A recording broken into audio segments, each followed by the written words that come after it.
नमस्कार। आज का हमारा टॉपिक है नेट। यह वीडियो कक्षा 6 के गणित विषय पर आधारित है। तो आइए आज हम जानते हैं कि इस वीडियो में हम क्या क्या सीखेंगे। इस वीडियो में हम सीखेंगे कि नेट क्या होते हैं, 3D आकृतियों को नेट की मदद से 2D आकृतियों में बदलना सीखेंगे। साथ ही साथ हम नेट से संबंधित कुछ प्रश्न भी हल करना सीखेंगे। आप यहाँ पर देख सकते हैं कि राम को प्रिया के जन्मदिन के लिए एक उपहार को लपेटना है। बॉक्स जो है एक घन के आकार का है, मतलब क्यूब के आकार का है। क्या राम के पास पर्याप्त रैपिंग पेपर है? आइए हम देखते हैं। तो आप यहाँ पर देख सकते हैं कि इसके एक फलक को लपेटने के लिए हम कुछ इस तरीके से काट सकते हैं।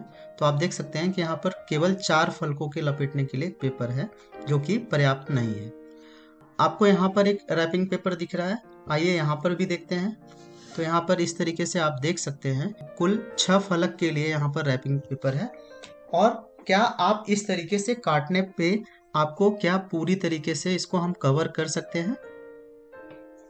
एक तरीका ये भी है कि आप कुछ इस तरीके से इसको काट लें और देखें कि यह आपके लिए पर्याप्त है या नहीं।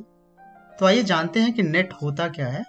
नेट एक 2D आकार में एक 3D आकार के फलकों को दिखाना और ये भी दिखाना कि वे कैसे एक दूसरे से जुड़ते हैं।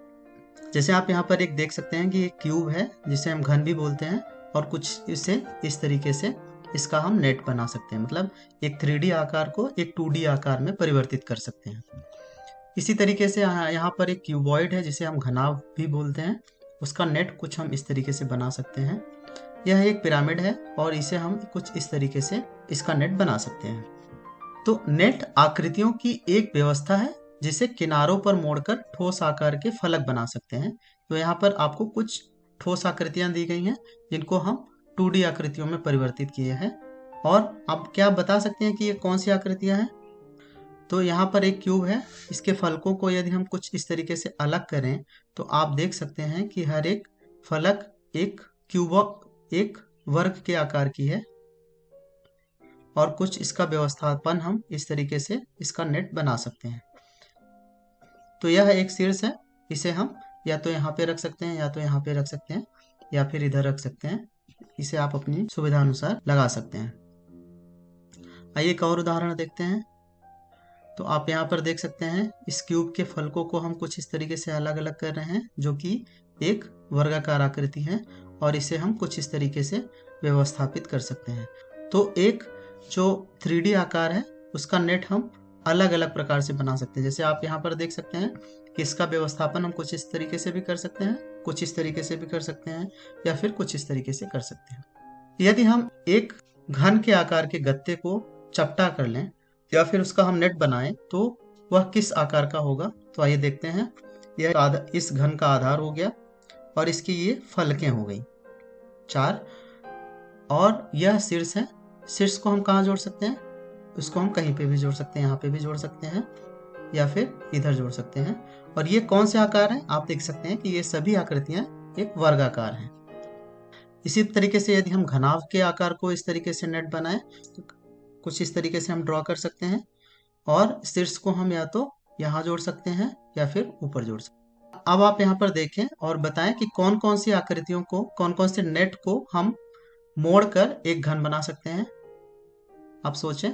बिल्कुल सही, इससे हम नहीं बना सकते, इससे भी हम नहीं बना सकते हैं, इसको हम डी वाली जो आकृति है इससे भी नहीं बना सकते हैं, और ई वाली आकृति से हम बना सकते हैं। आप सोचें कि ऐसा क्यों हो रहा है। आप इस प्रकार से नेट बनाकर उसे कैंची की मदद से काट लें और कुछ इस तरीके से क्यूब बनाने का प्रयास करें। एक घन में सीमित मात्रा में नेट हो सकते हैं। आप उनमें से कितने का स्केच बना सकते हैं? आप बनाने का प्रयास करें। एक ये व्यवस्थापन हो सकता है, एक यह व्यवस्थापन हो सकता है, एक ये भी व्यवस्थापन हो सकता है, एक यह भी व्यवस्थापन हो सकता है। कुछ इस तरीके से हम कुल मिलाकर कुछ इतने प्रकार से हम इस घन के नेट बना सकते हैं। अब आप यहाँ पर वीडियो को थोड़ा रोकें और इन वस्तुओं के नेट बनाने का प्रयास करें। एक जूस बॉक्स, सोडा कैन, पासे का, गोल बिस्किट का पैकेट है उसका, इस तरीके से कुछ आकृतियां हैं यहाँ पर दी गई हैं, इनका आप नेट स्केच करने का प्रयास करें।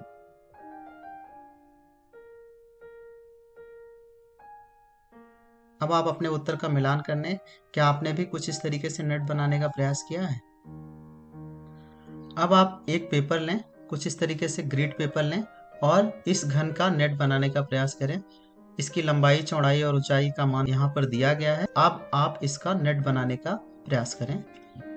तो सबसे पहले आप आधार बना सकते हैं, उसके बाद उसकी चारों फलकें बना लीजिए कुछ इस तरीके से, और उसके बाद आप शीर्ष बनाएं। तो शीर्ष को आप यहाँ पर भी रख सकते हैं या फिर ऊपर की तरफ रख सकते हैं।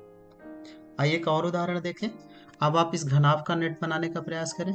तो सबसे पहले हम यहाँ पर भी एक आधार बनाएंगे कुछ इस तरीके से। इसके बाद फिर हम चारों फलकें बना लेंगे और अंत में हम उसका शीर्ष बनाएंगे। शीर्ष को आप यहाँ पर भी रख सकते हैं या फिर यहाँ पर रख सकते हैं। क्या अब आप इस आकृति का नेट बना सकते हैं?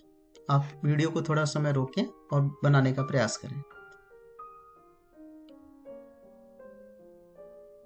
बिल्कुल सही, आपने भी कुछ इस तरीके से बनाने का प्रयास किया होगा।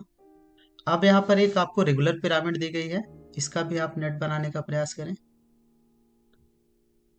बिल्कुल ठीक, हमें उम्मीद है कि आपने भी कुछ इस तरीके से बनाया होगा।